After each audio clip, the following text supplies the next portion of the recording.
how does that even work? Like, if how do families even exist in Los Angeles? So in Los Angeles, the typical family would have to spend 97% of their income on childcare and housing. So they would have 3% of their income left over after paying for childcare and their housing.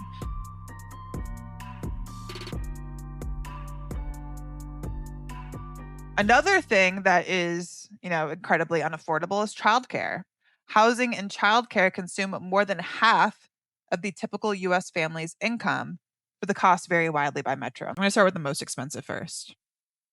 So in Los Angeles, the typical family would have to spend 97% of their income on childcare and housing. So they would have 3% of their income left over after paying for childcare and their housing. Now you probably be thinking like, well, how does that even work? Like if how do families even exist in Los Angeles? Well, they're not able to afford these basic needs. I mean, if you owned your home for a long time and bought a very long time ago, then you're not concerned with current housing costs. But if you are, a family of four trying to buy a house in LA and send your kids to childcare, unless you are significantly above the median income, you will not be able to do that. You're going to have to make a sacrifice somewhere. You'll have to rent instead of own. Maybe rent a one-bedroom apartment instead of own it. Maybe you'll have to get assistance, go into low-income housing in order to even afford housing. And when it comes to childcare, you're not going to be able to afford childcare. If you're a two parent household, one parent's going to have to stay home with the kids, or you'll have to get family to help with you, or you'll have to apply for subsidized childcare, like getting in touch with a nonprofit. People are not able to make it work in the free market in Los Angeles at the prevailing housing costs, childcare costs, and incomes. So, in a fundamental way, like the Los Angeles economy is not working. They need like the only way the economy works is because of these extra market interventions tactics that people have to use. The free market in Los Angeles is not at all working for families. And if it's not working for families, it's not working for the economy because you need families to have kids to create the next generation. So we really got to bring down these housing costs. Here on TikTok, you've probably seen all of the content lately about like trad wife versus working woman mother. And I think that this social debate, the reason why it's become so contentious and it's exploded so much is because of this tension. Like women have to choose between their careers and their ability to make sure that their child is getting proper care. I say women, I mean, men could be making this choice too, but I think the choice predominantly falls on women.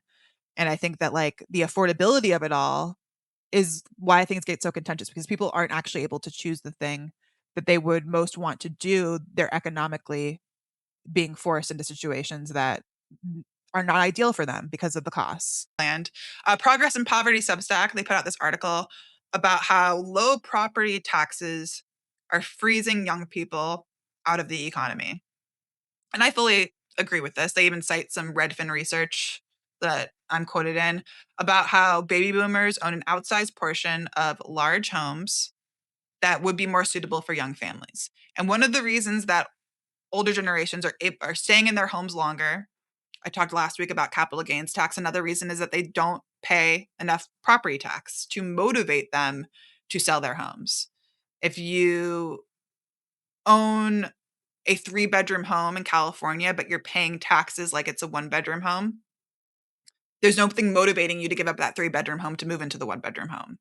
And because of Prop 13, baby boomers do have these tax rates that are way below the market value of their homes.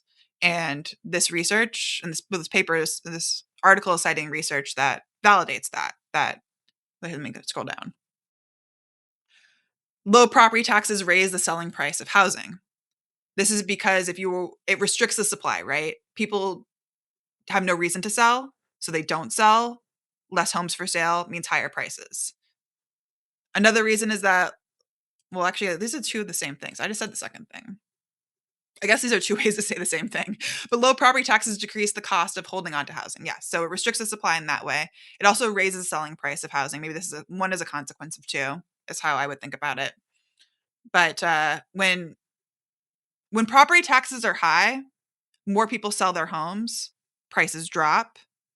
People still have to pay those property taxes over the life of the home when they go to buy, but the upfront cost of owning that home is lower because of the way that the value of the home or like the payment on the home is put into the future. So, if we wanted to get more young people owning homes in this country, like property taxes are a tool to do that. And these age regressive property tax structures that we have in most states, like in most states, the older you are, the less property tax you pay. And in California, you have Prop 13 doing that, but in other states, they have similar things. Like they have senior discounts for property taxes. I know in Wisconsin, they have that for low income seniors. And yes, we should care about low income seniors, but we should be caring about them in ways that are not distortionary to the housing market. Like if you want low income seniors to have more money, just give them the money. Don't go distorting the housing market over it.